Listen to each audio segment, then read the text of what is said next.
त्याच्यामध्ये स्वाभाविकपणे आपण चांगलं काय करतो, समोरचा चांगलं कसं करू शकत नाही, याच्यावरती साधारणपणे प्रत्येकजण बोलतात. पण मला तेही करायचं नव्हतं. मतदार शेवटी सुज्ञ आहेत, त्यांना जे काय करायचं ते योग्य करतील. मला असं वाटतं की हे खरं आहे की गेल्या अनेक वर्षापासून जिल्ह्यामध्ये राष्ट्रवादी काँग्रेसची सत्ता आहे, पण पक्ष म्हणून, भारतीय जनता पार्टी म्हणून आमच्याही सर्व कार्यकर्त्यांनी, स्थानिक जिल्ह्यातल्या नेत्यांनी खूप चांगलं काम केलंय, लोकांपर्यंत पोहोचले. आणि जो काय व्हायचा निर्णय तो शेवटी जनतेवरती सोपवून देऊ.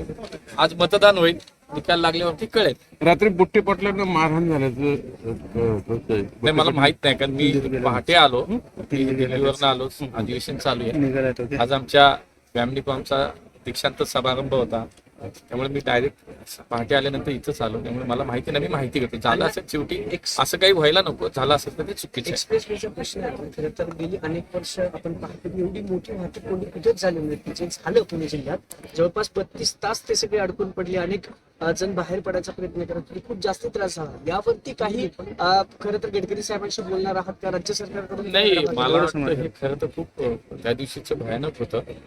मी सुद्धा सातत्यानं पुणे ग्रामीण एसपीच्या संपर्कात होतो. जी सगळी यंत्रणा तिथे लागली होती त्या सगळ्यांच्या संपर्कात होतो, कारण सगळीकडनं नागरिक अडकले होते, त्रस्त झाले होते.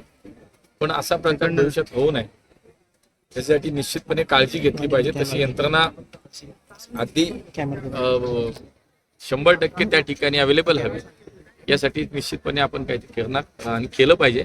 मला असं वाटतं की शेवटी मी सुद्धा एक लोकप्रतिनिधी आहे, त्यामुळे ती माझी सुद्धा जबाबदारी आहे.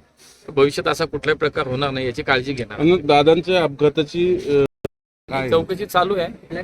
AIBच्या टीमने ब्लॅक बॉक्स हस्तगत केलाय, त्यांना सापडलाय. त्याचा डाटा डाउनलोड होईल, त्याच्यावरती त्याचा विश्लेषण होईल आणि त्याच्यावरनं निश्चितपणे लवकरात लवकर अहवाल येईल. आता रोहित पवार आणि यांना शेवटी त्या विषयावर जे ज्यांना बोलायचं त्यांना ते स्वातंत्र्य आहे. शेवटी त्यांना काही त्यांचं म्हणणं असेल ते म्हणतील. ते बजरंग बाप्पाचं म्हणजे बॉम्ब होतो विमानात. ठीक आहे, मला असं वाटतं की माझ्या दृष्टीने एकच आहे की इतका मोठा नेता गेलाय, या राज्याचं खूप मोठं नुकसान झालंय, माझ्या पुणे जिल्ह्याचं नुकसान झालंय, एकूणच या राज्याच्या सामाजिक राजकीय पटलावरती एक प्रमुख नेता, लोकप्रिय नेता आपल्यातनं गेलाय. मला असं वाटतं सगळं खरं तर आपण त्या दुःखात आहोत. अशा दुःखद प्रसंगी मला एवढंच सांगणं की कृपया स्वतःचं राजकारण स्वतः कुणी या दादांच्या घटनेच्या विषयावरती करू नये. नाही, मी कुणाचं नाव नाही घेत, पण खरं तर जे काही घडतंय मागचे 5-6 दिवस 8 दिवस झाले, कोण काय बोलतो, चौकशी होईल, अहवाल येतील, मग वाटलंच बोला. पण आता बोलू नये, मला असं वाटतं. नक्की लक्ष ठेवू नये. आणि माननीय मुख्यमंत्री याच्यामध्ये खूप अलर्ट आहेत. मुख्यमंत्रींनी स्वतः मागणी केली आहे, देवेंद्रजींनी स्वतः CIDची चौकशी त्याच्यामध्ये लावली आहे, देवेंद्रजींनी स्वतः केंद्र सरकारकडे चौकशी मागणी केली, त्यानुसार DGCI AIB त्याच्यामध्ये काम करते. मला असं वाटतं थोडा वेळ थांबला पाहिजे. विमानात काय बॉम्ब मी तेच सांगितलं की या सगळ्या प्रकारामध्ये खरं तर हे दुःख खूप मोठं आहे की आज दादा नाही आहेत. मला असं वाटतं याचा आपापल्या पद्धतीनं आपल्या राजकारणासाठी कोणी वापर करू नये. सत्य काय ते येईल समोर. किती दिवसात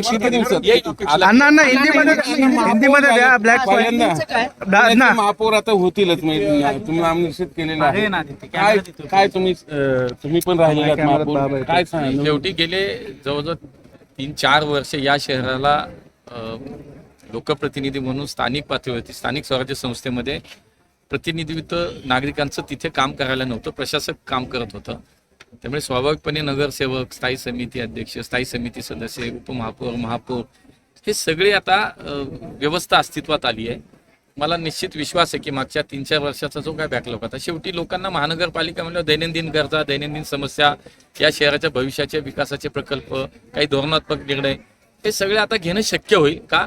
शेवटी लोकप्रतिनिधी इथं पोहोचलेत. महापौर सारखी व्यवस्था आज शहराचे प्रमुख, आपण कुटुंब प्रमुख म्हणूया, प्रथम नागरिक म्हणून या शहराचं काम पाहिलं जाईल. मला विश्वास आहे की खूप चांगलं काम आमची लोक करतील आणि अशीच लोक आज 119 लोक जे काही पुणेकरांनी निवडून दिली, मी खरं तर पुणेकरांना धन्यवाद देईन की पुण्याचा महापौर पुन्हा एकदा पुणेकरांनी भारतीय जनता पार्टीचा केलाय. त्यामुळे आमची जबाबदारी वाढली आहे. आम्ही या सगळ्या पदांकडे, कुठले पद असू, या पदांकडे आम्ही जबाबदारी म्हणून पाहतो. आमची ती नैतिक जबाबदारी आहे, आमचा तो संविधानाने दिलेला जबाबदारीचा अधिकार. म्हणून मला असं वाटतं की ती जबाबदारी म्हणून आम्ही पाहतो. या शहरातल्या नागरिक समस्या असतील, या शहराच्या भविष्याचा विचार असेल, याच्यावरती आमची माणसं खूप चांगलं काम करतील. पण पुणेकरांनी जी संधी आम्हाला दिली त्यासाठी पुन्हा एकदा मी पुणेकरांना तुम्ही अण्णा, महापौर हिंदीमध्ये असताना द्या की- कार्यक्रम हाती अण्णा. घेतले होते, मग नदी सुधार असेल ते तुमच्या महापौरांनी पुढे कशी कंटिन्यू आहे नाही निर्णय झाले शेवटी काय आहे की शेवटी हे बघा ही निर्णय प्रक्रिया आमच्याकडे ठरलेली आहे. स्थानिक पातळीवरती कोर कमिटी बसते, वरती मग राज्य सरकार राज्याच्या स्तरावरती आमचे अध्यक्ष आणि मुख्यमंत्री साहेब याच्यावरती निर्णय करतात. ती सगळी प्रक्रिया पार पडली. आता ज्याला नाव ज्याचं करायचं जाहीर ते झालंय, त्यामुळे महापौर निश्चित झालेत, उपमहापौर निश्चित झालेत. बाकी आता 5 वर्ष आहेत ना, प्रत्येकाला काही ना काही संधी मिळेल. त्यामुळे मला असं वाटतं की सगळ्यांनी ही मानसिकता आहे आमच्याकडे असं काही नसतं की भांडणं झाली पाहिजे, असं काही नाही होत आमच्याकडे. पक्ष नेतृत्वाने दिलेला आदेश आहे तो आमच्यासाठी सगळ्यांसाठी तो मान्य असतो, आम्हाला करावाच लागतो.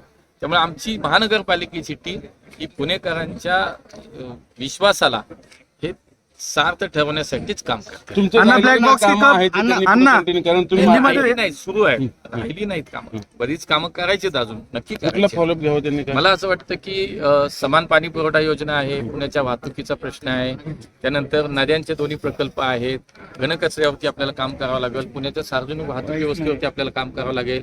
मोठ्या प्रमाणात आता केंद्र सरकारच्या माध्यमातून आपल्याला बसेस प्राप्त होतात, ई बसेस त्या येत आहेत. त्यामुळे मला असं वाटतं की एकूण सर्वांगीण शहराचा शेवटी शहर नुसतं नाही, आता समाविष्ट गावांचा सुद्धा इतका मोठा भाग आपल्याकडे आलाय.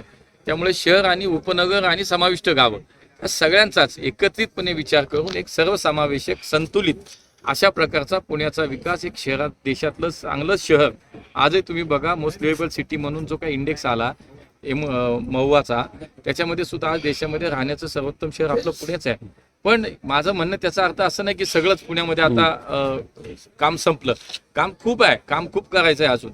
आणि म्हणून मला असं वाटतं पुणेकरांनी जो विश्वास व्यक्त केला त्या विश्वासातनं आम्ही सगळे मिळून या शहराला एक देशातलं चांगलं शहर बनवण्यासाठी निश्चितपणे चांगलं काम करू. एवढं पीएमपीचे जे अध्यक्ष सीएमडी आहेत त्यांनी काही